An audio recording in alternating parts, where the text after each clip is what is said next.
नमस्कार दोस्तों। आज की कहानी का नाम है एक जोड़ी चप्पल। 3 दिन पूर्व शाम को काफ़ी उमस थी। ऑफिस से घर लौटते ही धम पे सोफे पे बैठ गया। ऑफिस बैग किनारे रखते हुए सेंट्रल टेबल पे दोनों पांव सीधे फैला के पसर गया। आज भीषण गर्मी और उमस है, बोलते हुए पत्नी ने ऑफिस बैग उठाकर नियत स्थान पर रख दिया और मुझसे पूछा, लस्सी पियेंगे? पहले नहा लूँ उसके बाद, बोलते हुए मैंने आंखें बंद करके गर्मी से राहत पाने की कोशिश करने लगा। पंखे की हवा से सूखते पसीने की ठंडक अब तन और मन को थोड़ा सुकून देने लगा था। अब शाम ढल चुकी थी, मंद मंद शीतल बयार चलनी शुरू हो चुकी थी। मैंने पत्नी को गांधी मैदान चलने के लिए तैयार होने को कहा। आप चले जाइए, मैं रात का खाना तैयार कर लेती हूँ, वरना रात में खाने में देर हो जाएगी, उसने मुस्कुराते हुए कहा। आज का खाना पीना हम लोग लौटते वक्त मैकडॉनल्ड में कर लेंगे, अब जल्दी से तैयार हो जाओ, मैंने मनुहार करते हुए कहा। इस बार पत्नी इनकार नहीं कर सकी। बहुत दिनों बाद हम दोनों ने बाहर खाने का प्रोग्राम बनाया था। अब लगभग 7:30 बज चुके थे।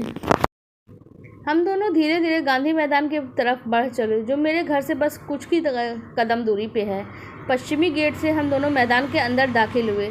पटना वासियों के लिए गांधी मैदान एक नायाब तोहफा है। बिजली के प्रकाश से पूरा मैदान नहाया हुआ था। यत्र तत्र लोग कहीं अकेले तो कहीं जोड़ों में बैठे मंद मंद बहती बयार का मजा ले रहे थे। बच्चे इधर उधर दौड़ लगाने में काफ़ी व्यस्त थे।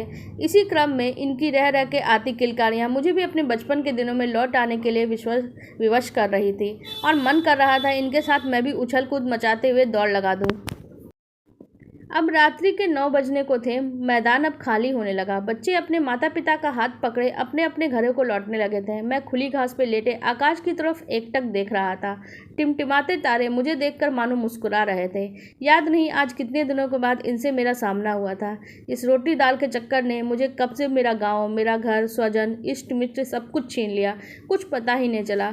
मैं अंदर अंदर ही बेचैन उठा। अचानक उठते हुए पत्नी ने कहा, चलो मैकडॉनल्ड चलते हैं। हम दोनों गांधी मैदान के पूर्वी छोर की तरफ बढ़ चले। इसी छोर पर मैकडॉनल्ड अवस्थित है। रेस्टोरेंट में अभी चहल पहल थी। खाली टेबल की तलाश में मेरी नज़रें इधर उधर दौड़ पड़ी। रेस्टोरेंट के प्रवेश द्वार पर दक्षिणी छोर के अंतिम टेबल पर एक युवक और युवती आमने सामने बैठे हुए थे। युवक लगभग 22 साल का रहा होगा और युवती भी लगभग इसी उम्र की थी। दुबली पतली गोरी, आंखों पे सुनहरे फ्रेम का चश्मा, शैम्पू किए हुए खुले बाल, काले हाफ पैंट पर खूबसूरत सफ़ेद टी शर्ट लड़की के ऊपर खूब फब रहा था। युवक भी काला जीन्स और सफ़ेद टी शर्ट में था, लेकिन दीवार की तरफ उसका चेहरा होने की वजह से मुझे ठीक से देख नहीं रहा था। उन दोनों के टेबल के ठीक आगे वाला टेबल खाली था। हम दोनों पति पत्नी उस टेबल पर पहुंचे और मैं इस तरह बैठा कि मेरी पीठ ठीक युवक के पीठ के पिछले हिस्से के सामने आ गया, और इस तरह से हम दोनों एक दूसरे का चेहरा नहीं देख पा रहे थे। मेरी पत्नी टेबल की दूसरी तरफ से मेरी तरफ मुंह करके बैठ गई। हम दोनों के लिए अपने लिए स्मोकिंग चिकन का ऑर्डर किया। युवक और युवती भी एक साथ कुछ खा पी रहे थे। तभी युवती की खनकती आवाज़ मेरे कानों में पड़ी, जो युवक से कह रही थी, अब हम लोगों की कोचिंग समाप्त होने वाली है, तुमने अपने माता पिता से मेरे बारे में बात की है क्या? लड़के ने अति शीघ्रता और चंचलता से उत्तर दिया, कर लेंगे यार, अभी क्या जल्दी है? युवती थोड़ी मायूस होकर बोली, चलो ठीक है, तुम तो जानती हो आगामी 8 जुलाई को मेरा जन्मदिन है, मुझे कुछ खरीदना है, तुमसे मुझे 5,000 रुपये चाहिए, बाकी मैं खुद मैनेज कर लूँगी। लड़के ने धीरे से कहा, टेंशन मत लो, हो जाएगा। इसी बीच अपना पेमेंट करने काउंटर पर गया और जब भुगतान कर वापस पीछे मुड़ा तो मेरे समक्ष वही युवक खड़ा था। उसे देखते ही सहसा मेरे मुंह से निकल पड़ा, अरे शेखर तुम? शेखर मुझे अचानक देखते ही सकपका गया। मैंने उसे नॉर्मल करने के इरादे से उसके पीठ को थपथपाया। इसी बीच उसके साथ युवती भी जो वहाँ थी पहुँच गई थी। शेखर ने उसकी तरफ इंगित करते हुए बोला, हम दोनों साथ साथ इंजीनियरिंग की तैयारी और कोचिंग करते हैं। अच्छा भैया, फिर मुलाकात होगी। मुझसे यह कहते हुए शेखर उक्त युवती के साथ रेस्टोरेंट से बड़ी शीघ्रता से बाहर निकल गया। शायद वो मेरा सामना नहीं कर पा रहा था। आज रविवार का दिन है, हर नौकरी पेशा लोगों का अवकाश का दिन, और मेरे लिए पटना से गांव जाने का दिन। हर रविवार की तरह हम पति पत्नी पटना से गांव जा रहे थे।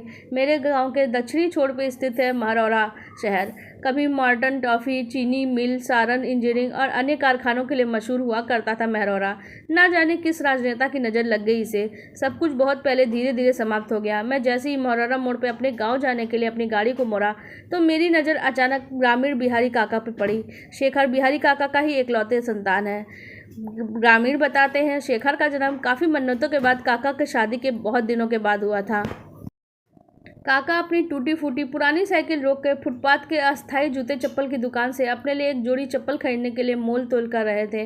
अब उनकी कमर झुक गई है। इस उम्र में भी उन्होंने हड्डी तोड़ मेहनत कर अपने पुत्र शेखर को कोचिंग के लिए पटना भेजा है और उनकी दिली चाहत है कि शेखर एक अफसर बनकर उनका और उनके पितरों का नाम रोशन करे। मैंने उन्हें प्रणाम कर उनका हालचाल पूछा। वह बोले, अरे विनोद, हई हमार चप्पल देखा तरह एकदम से टूट गईल बा। दुकानदार की तरफ इशारा करके बोले, हई चप्पलवा के 80 रुपया देता नहीं, लेकिन इनका मंजूर नहीं खे, 100 रुपया मांगत तारन। इस पर दुकानदार बोला, चाचा 100 रुपया तक खरीदारी पड़ल बा, पड़ता पड़ी तो रौरा जरूर दे देती। तब तक काका का छोटा सा मोबाइल जेब में घनघना उठा। काका जल्दी से फ़ोन निकालते हुए देखकर बोले, शेखर का फ़ोन है। फ़ोन पर उधर से शेखर की आवाज़ आई, जल्दी से 500 रुपया भेज दीजिए, अलग से फिजिक्स के एक्स्ट्रा कोचिंग क्लास ज्वाइन करना है, वरना मेरा सिलेक्शन नहीं हो पाएगा। काका के चेहरे का रंग एकदम से फीका पड़ गया। उन्होंने चप्पल का जोड़ा दुकानदार को लौटाते हुए कहा, रख ला भाई, बाद में ले जाए। ये मैंने काका को चप्पल थमाते हुए कहा, काका चप्पल रख ली, रौरा जब शेखर से बतियाए रहे तो तभी हम दुकानदार के पैसा दे देनी है। काका अपने गमछा के कोर से माथे पे अचानक उभर आए पसीना को पोंछते हुए बोले, विनोद जी, हमनी ऐसन किसान खाते तब 5,000 रुपया बड़का रकम होकेला। अभी तो इंतजाम कईल हमार बस के नइखे। देखिए, अब हनुमान जी के ही कुछ करके जरूर करे।